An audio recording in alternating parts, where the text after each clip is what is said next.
Friends, स्वागत है एक बार फिर आपके अपने YouTube चैनल PS एजुकेशन पर।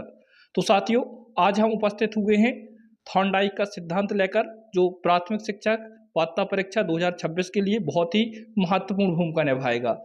दोस्तों, जो आपकी ये चाइल्ड डेवलपमेंट अर्थात बाल विकास का ये पोर्शन आता है, उसको मैं एक एक करके पूरा कवर करवाऊंगा। तो साथियों, आप मेरे साथ बने रहें और देर न करते हुए शुरू कर लेते हैं इस थॉर्नडाइक के सिद्धांत को। तो आइए साथियों, समझते हैं।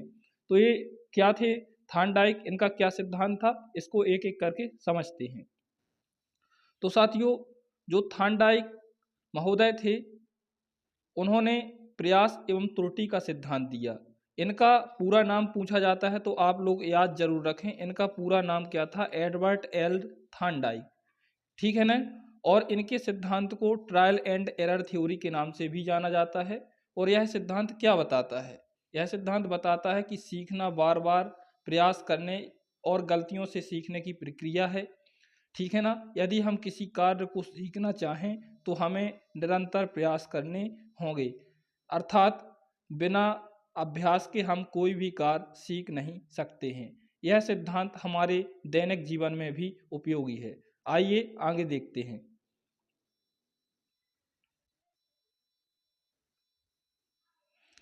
थॉर्नडाइक के सिद्धांत के अनुप्रयोग, इसका प्रयोग किस पर इन्होंने किया?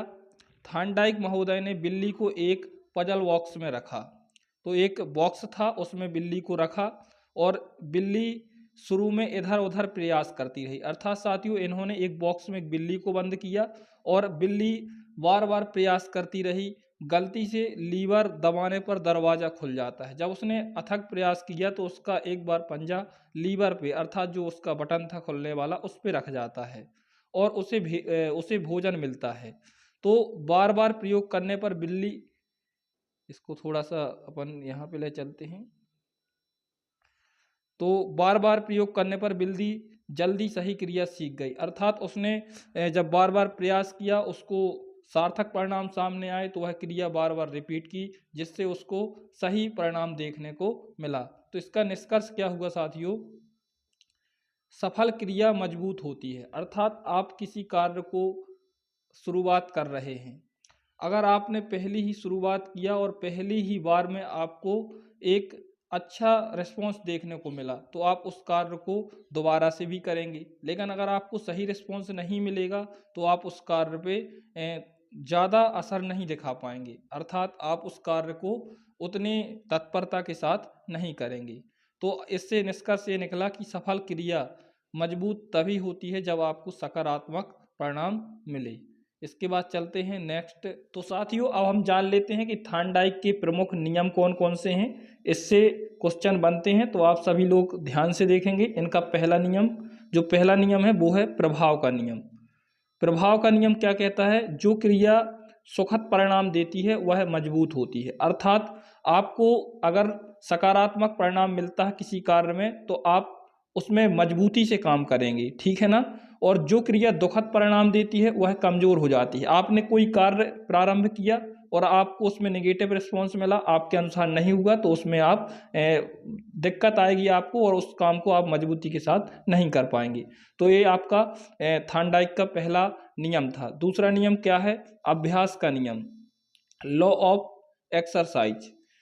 इसमें क्या है? अभ्यास से सीख मजबूत होती है, अभ्यास न करने से सीख कमजोर हो जाती है। अगर आप किसी कार्य को अभ्यास नहीं करते हैं, आप उसको निरंतर अपनी रूटीन में नहीं लाते हैं, आप अपनी एजुकेशन से ही ले लीजिए, यदि आप डेली नहीं खोलते हैं, डेली नहीं पढ़ते हैं, तो आपकी पढ़ाई दूर होती चली जाती है। आपका जो पूर्वत नॉलेज है वो ख़त्म होता चला जाता है। इसलिए आप सभी लोगों को निरंतर पढ़ाई करनी चाहिए, निरंतर अभ्यास करना चाहिए। तो अभ्यास का नियम कहता है कि हमें किसी भी कार्य को निरंतर करते रहने चाहिए। और इसके बाद साथियों, आपने कार्य निरंतर कर लिया, लेकिन इसके बाद तीसरा नियम क्या कहता है? तत्परता का नियम है। यदि आप किसी कार्य को तभी निरंतर कर सकते हैं जब आपके अंदर कोई तत्परता हो। यदि व्यक्ति सीखने के लिए तैयार है तो सीखना आसान हुआ।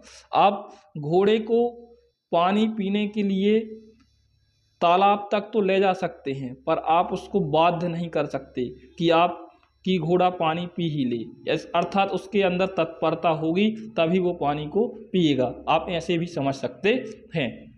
तो साथियों, ये तो थॉर्नडाइक के नियम थे। इसके बाद हमने प्रयोग के बारे में इसके पहले जाना कि इन्होंने बिल्ली पर अपना प्रयोग किया। क्वेश्चन बनता है साथियों, थॉर्नडाइक ने किस पर प्रयोग किया, तो बिल्ली पर प्रयोग किया। और इसके पहले हमने उसके सिद्धांत को भी समझा। इनके सिद्धांत को अभ्यास एवं त्रुटि का सिद्धांत कहते हैं, ट्रायल थ्योरी कहते हैं, ठीक है ना। तो इन सारे क्वेश्चनों को आप बहुत ध्यान से लिखिएगा एवं अपनी डायरी में या रफ में नोट कर लीजिए, ताकि आपको ये सिद्धांत याद रहे, इससे क्वेश्चन बनते हैं। साथियों, नेक्स्ट वीडियो में मैं इसके 10 MCQs लाऊंगा। आप बने रहें हमारे साथ। तब तक के लिए नमस्कार, जय हिंद, वंदे मातरम।